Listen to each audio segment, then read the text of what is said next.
গড়গড়া খেয়েছে হুকা। আচ্ছা, ওই হুকা খেত। হুকা টানার সময় কলকেই 10 টাকার নোট পেঁচিয়ে খেত। ওই যারা টাকা দিত তাদের নামে আবার জমি লিখে নিত। আমাদের তো এখন মোটামুটি ধরেন খুব বিপদ। এই শরৎ দত্ত শাসন করেছে ঠিকই, কিন্তু শোষণ করেনি। আপনার যে দাদা শ্বশুর ছিল তিনি এই অঞ্চলের শাসক ছিলেন, জমিদার। আজ ভূমিদস্যুরা আপনাদের শোষণ করছে। সহ্য করা না, এটা হচ্ছে মর্মাহত। থাকতে হয় তাই থাকি, পরিত্যক্ত বাড়ি, পরিবেশও তৈরি করতে পারছি না। আপনি তো জমিদারের নাতনি, নিজের চোখে জমিদারি শাসন দেখেছেন। এখন সাধারণ মানুষের কাছ থেকে আপনারাই আবার শোষিত হচ্ছেন।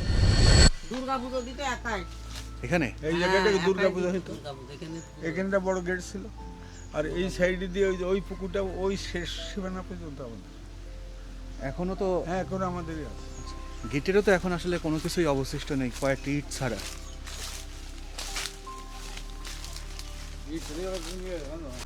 বন্ধুরা, আমি কথা বলছি এই অঞ্চলের জমিদার শরৎ দত্তের বাড়ি থেকে। সামনে শরৎ দত্তের যে বংশধর তারা, এটা হচ্ছে শরৎ দত্তের, জমিদার শরৎ দত্তের নাতনি, আর এটা হচ্ছে নাত জামাই বা পুতা জামাই। আপনি বলছিলেন যে একসময় আপনার যে দাদা শ্বশুর ছিল তিনি এই অঞ্চলের শাসক ছিলেন, জমিদার। আজ ভূমিদস্যুরা আপনাদের শোষণ করছে। কাল পরিক্রমায় এই যে বাধা বা একটা কষ্ট, এটা আপনি আসলে কিভাবে সহ্য করেন? এটা সহ্য করা না, এটা হচ্ছে মর্মাহত। থাকতে হয় তাই থাকি, পরিত্যক্ত বাড়ি, পরিবেশও তৈরি করতে পারছি না। আমাদের তো এখন মোটামুটি ধরেন খুব বিপদ। এই শরৎ দত্ত শাসন করেছে ঠিকই, কিন্তু শোষণ করেনি। তিনি মানুষের উপকার করেছেন। নিজে হয়তো একটু ওই নেশা করতেন বলে যখন টাকা থাকতো না জমিগুলো নষ্ট করেছে বেশিরভাগই, আর সুযোগ পেয়েছে লোকে তার নেশা করে গড়গড়া খেয়েছে হুকা। আচ্ছা, ওই হুকা খেত। হুকা টানার সময় কলকেই 10 টাকার নোট পেঁচিয়ে খেত। ওই যারা টাকা দিত তাদের নামে আবার জমি লিখে নিত। এই জমি নিয়ে আজকে সে নিঃস্ব হয়ে এখান থেকে ইংরাজি চলে গেছে, কিন্তু আমরা এখান থেকে কোনোদিনও ইংরাজি যাইনি। এই যে এর উত্তরসূরি যারা, তারা কোনোদিনও ইংরাজি যায়নি। জমিদার চলে গেছে, জমিদার চলে গেছে। উনি কি কতদিন আগে মারা গেছে? উনি মারা গেছে তা 100 বছর হবে। 100 বছর। ওখানে যে কি তার কোনো বংশধর আছে? ওখানে বংশধরা আছে আলাদা। আলাদা। আর একটা বংশধর ছিল, সেটা হচ্ছে আন্দুল বেড়ে, রতন সরকার তার জামাই ছিল। তাদেরও 1000 বিঘে জমি। এখন তারাও ওইরকম শাসিত, তারাও ওই দেশ ছেড়ে ইংরেজ চলে গেছে।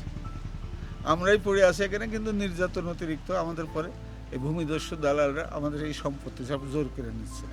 চুয়াডাঙ্গা জেলার পাশেই অনেকটা নীরবে নির্ভীতে হারিয়ে গেছে এই অঞ্চলের জমিদার শরৎ দত্তের জমিদারি ইতিহাস।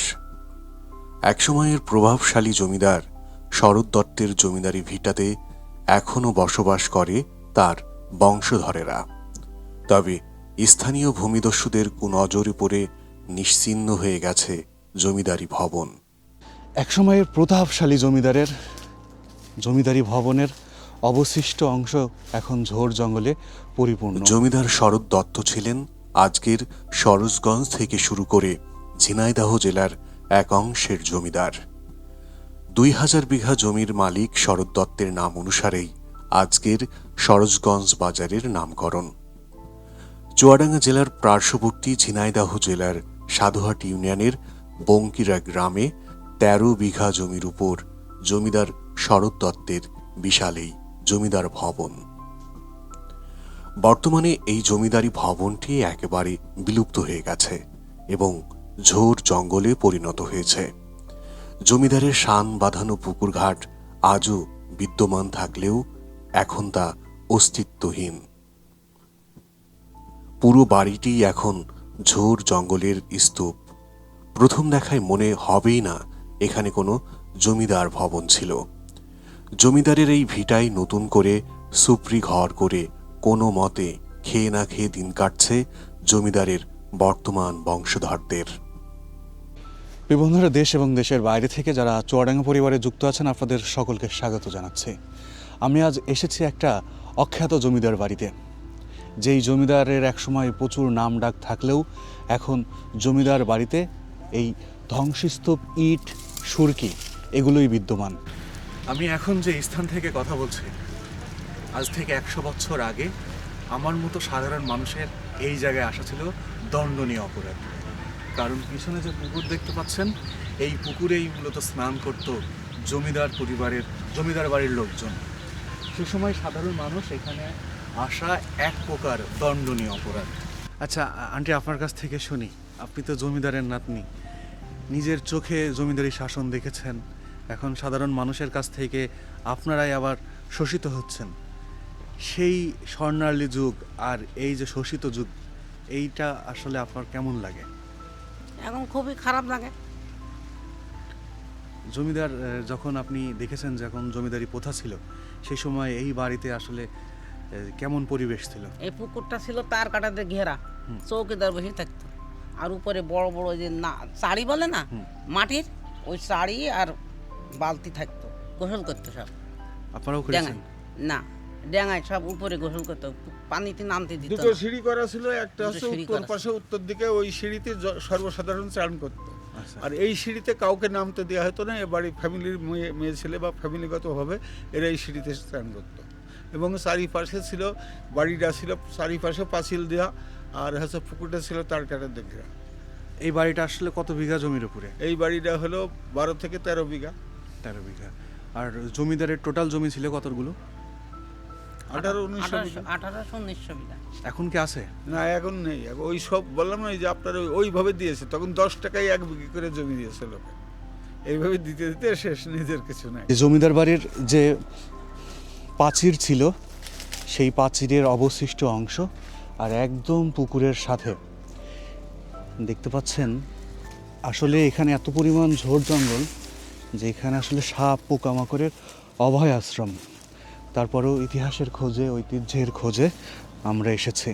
এটা হচ্ছে জমিদার বাড়ির মেন প্রাচীর, একদম পুকুরের সাথে এই প্রাচীরটি এখনও বিদ্যমান এবং প্রায় 15 থেকে 20 ফুট চওড়া এই প্রাচীরটি। আমি জানি না আসলে ক্যামেরায় কেমন দেখা যাচ্ছে। পুরোটাই আসলে কলা বাগান, ডুমুর গাছ, ঝোড় জঙ্গলে ভরপুর। আর এই যে একটা ঘরের যে নমুনা, এখানে একটা প্রাচীর, ওই যে ভিতরে আর একটা প্রাচীর। জমিদার বাড়ির সামনের যে অংশ, এর চারি সাইডে মূলত পুকুর ছিল, যার অনেক অংশে এখন বুজে গেছে, পানি নেই, পানি শূন্য পুকুর এখন। আর পুরোটাই দেখতে পাচ্ছেন ঝোড় জঙ্গলে ঢাকা। এর মধ্যে হাঁটাচলা করাও রিস্ক, সাপ পোকামাকড়ের অভয় আশ্রম। এই পুকুর ঘাটেই গোসল সহ পানীয় জলের নিত্য প্রয়োজনে কাজ করত জমিদার বাড়ির লোকজন। এখনও শান বাঁধানো ঘাটের অস্তিত্ব পাওয়া যায়। পুকুরে এখনও পানি বিদ্যমান। এটা ছিল জমিদারের সেই ঘাট। পুকুরটিও বেশ বড়। এখনো পর্যন্ত এভাবে ইট, সুরকি, সেই ঘাটের সিঁড়ি বিদ্যমান। আর পুরো অঞ্চলটা আসলে ঝোড় জঙ্গলে ঘিরে গেছে।